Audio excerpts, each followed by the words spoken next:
다음으로 박희락 대표님을 모셔보겠습니다. 대표님께서 기업가치 밸류 그리고 정책자금 로드맵 관련 강의를 준비해 주셨습니다.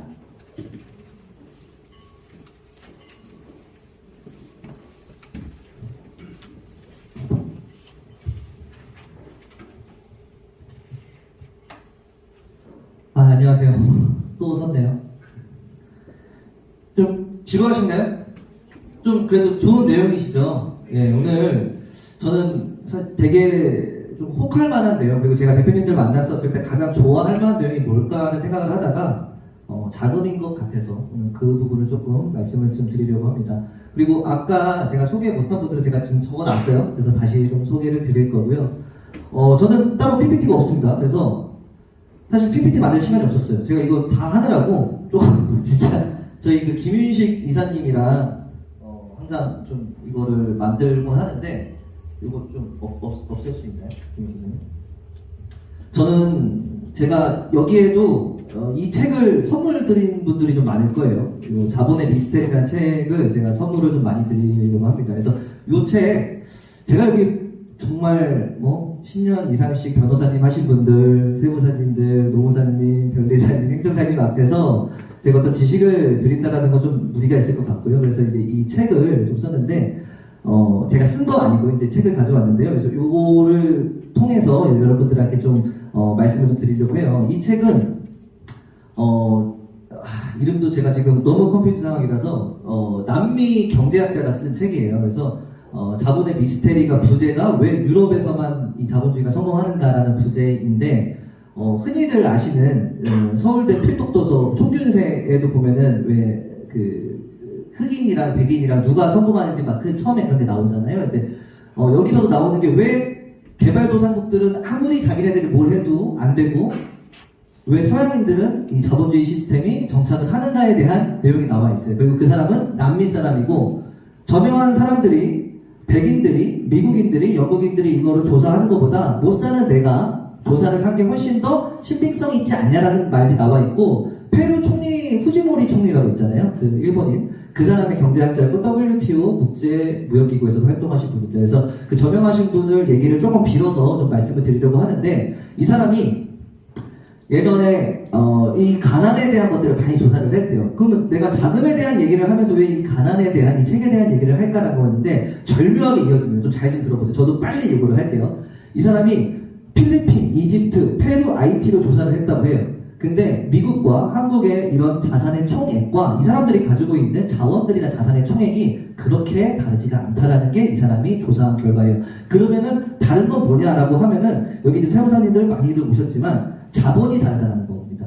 자산은 어디나 다 자기가 쓸 수 있는 자원들이나 가지고 있는 자산들은 비슷한데 이 자본이 없다라는 거가 우리가 조금 생각을 해봐야 되는 게 저는 기초신용평가사를 따가지고 이 일을 하고 있어요. 근데 그 일이 이제 저한테 가장 좋은 플로우로 오는 게 저는 하나은행 출신이거든요. 하나은행에서 저한테 일을 줍니다. 그러면은 여기가 회사 매출도 괜찮고 재무제표도 괜찮은데 야 뭐가 좀 만들어주면 안 되냐. 그럼 뭘 만들어줄까? 그럼 뭐 기업 인증, 벤처 인증도 만들어주고 특허도 만들어주고 이런 것들을 제가 하는 겁니다. 근데 그런 정량적 자료를 제가 만들어주면은 이 자본으로 우리가 인지되는 뭐 매출, 재무제표 이외에 다른 자료들을 가지고 가면은 얘네가 좀 더 해줄 수 있을 것 같은데 너네들은 이걸 좀 해서 가져와 라고 지네가 못하니까 저한테 이 DB를 주는 경우가 종종 있거든요.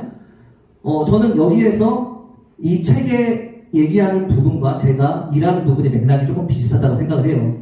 결국 자본은 우리가 흔히 하는 이 종이 쪼가리로 만들어지는 건데 이 사람이 이 책을 쓸 때 이집트, 페루, 필리핀, IT에서 쓰는 사람들의 어떤 통계를 조사해 보니까 등기가 90%가 안 돼 있대요. 등기가.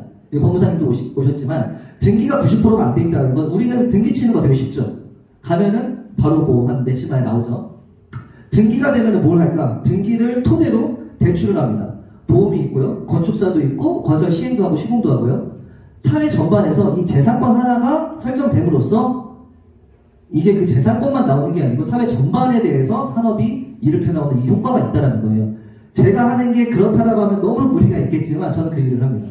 그래서 여러분들도 이 재산권이라는 거 좀 생각을 해볼 필요가 있을 것 같고 그 부분에서 아까 변호사님이 말씀하셨던 이런 지식재산, IP 자산이 저는 큰 무기라고 우리가 생각을 하거든요. 이 필리핀, IT, 뭐 아까 이집트, 이런 페루 이런 데들은 이 권리를 자기네들이 직접 등기를 못하는 거예요. 등기를 해도 내전 국가들도 있고 이거를 신뢰를 못하는 국가들도 있다 보니까 야, 네가 등기했어?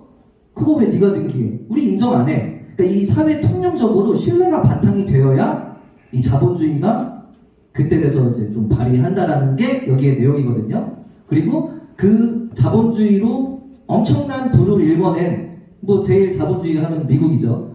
미국은 애초에 이런 그 이주민들이 많다 보니까 그거를 처음부터 0으로 시작한 사람들이 많았었고 그거를 몇백 년 동안 이 자본에 대한 싸움을 하면서 이 자본주의가 꽃피웠다라고 말을 하더라고요, 이 책에서는. 그리고 미국에 보면은 무슨 말도 안 되는 권리가 되게 많죠. 우리는 권리가 자본이라는 걸 인지를 해야 되고요. 미국 사신 분들 여기 많으시겠지만 뭐 공중권이 있고요. 뭐 조망권이 있고요. 무슨 건 되게 많잖아요. 뭐 의사만 되면은 의사의 수익을 1%를 줄 수 있는 권리가 뭐 이제 계약을 한다고 하고 저는 이런 산업 전반의 시스템들이 자본이라고 쓰여 있고 저도 그렇게 생각을 하는 겁니다. 그러면은 이게 자금이랑 어떤 관련이 있느냐? 자금을 할 때는 아까 하나은행에서 저한테 이렇게 얘기를 한다라고 했었잖아요. 우리가 대출할 때 딱 보면은 우대금리 받고자 하시는 분들 되게 많은데 뭐 안 되는 게 되게 많아요. 그럼 그러려면 어떤 걸 해야 되는지를 여러분들 먼저 아셔야 됩니다. 여기 정부 지원 사업 신청하신 분들 계세요? 한 분도 없으시나? 네. 정부 지원 사업 신청을 한번 하려면 가점 목록이 이렇게 있어요. 그럼 거의 다 비슷해요. 뭐 벤처 인증 있느냐, 뭐 있느냐. 자, 근데 그거 하나도 안 하고 내가 가가지고 하면 우대금리 될 수가 없죠. 한도가 높아질 수가 없어요. 저는 이런 부분들이 여러분들한테 필수 사항은 아닌데 사업을 하시면서 이거 없이도 사업 잘 하실 거예요. 근데 이게 있으면 저는 마패라고 생각을 하거든요. 아까 정보윤 세무사님이 취득에 대한 부분들 말씀하셨고 이준석 변호사님이 어떤 그 지식산업에 대한 것들을 말씀하셨는데 이거를 결국은 재무제표를 인입하는 게 기술이라고 생각을 합니다. 특허 아무리 많이 만들어봐야 감정평가를 받고 재무제표에 들어와야지 은행에서 읽어줘요. 그렇지 않으면은 그냥 특허 가점으로만 우리가 패션으로라고 제가 표현을 많이 하거든요. 벤처 인증도요. 벤처 인증 받는 게 의미가 있는 게 아니고요. 취득하기 전에 취득세 75% 가민업제고요. 밖에 있었을 때 그리고 재산세, 뭐 법인세 50%씩 이런 세제 혜택이 있어요. 그러니까 이런 부분들을 실제로 여러분들이 알고 계시면은 이거의 중요성을 아십니다. 그리고 우리가 자금을 빌리러 은행을 가거나 기관에 갔었을 때는 기업이 높은 평가를 받아서 여러분들한테 훨씬 더 좋은 조건으로 대출이나 융자나 투자를 해줍니다. 그래서 여러분들이 요 정도만 조금 알고 계시면은 기업 하시는데 그리고 이제 뭐 전문가들이랑 상담을 하시겠죠. 근데 이것도 모르시고 사업을 하신다라고 하시면은 너무 맨땅에 헤딩이에요.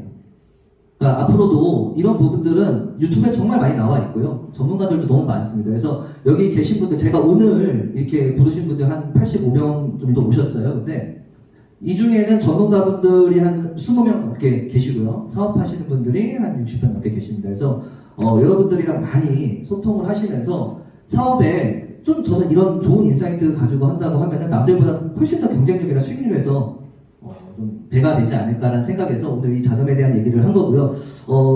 마지막으로 좀 말씀드릴 부분은 중소기업 뭐 진흥공단, 중진공, 소진공, 뭐 벤처 신보 뭐 이런 데 보면요. 다 1월에 정책자금에 대한 리스트가 나와요.